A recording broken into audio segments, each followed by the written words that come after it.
हजारों साल पहले एक खूबसूरत वादी में परियों की बस्ती आबाद थी।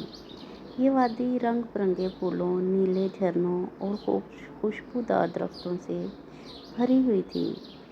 लेकिन इन सब में एक दरख्त ऐसा था जो सबसे अलग और अनोखा था। ये ना तो आम दरख्तों की तरह सीधा था और ना ही इसके पत्ते सब्ज थे। इसके तने पर नीली रोशनी चमकती थी और इसके पत्तों से सुनहरी शबनम गिरती थी।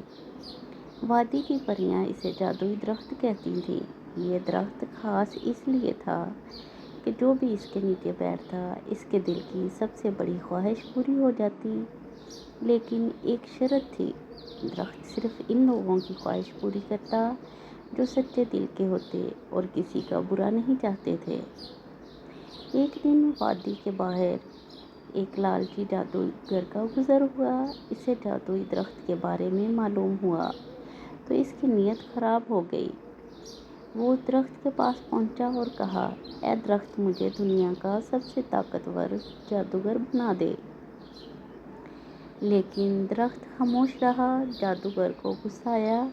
इसने दरख्त पर जादू फेंकने की कोशिश की, मगर जैसे ही इसने ऐसा किया, दरख्त की नीली रोशनी तेज होने लगी और अचानक एक जोरदार रोशनी का धमाका हुआ।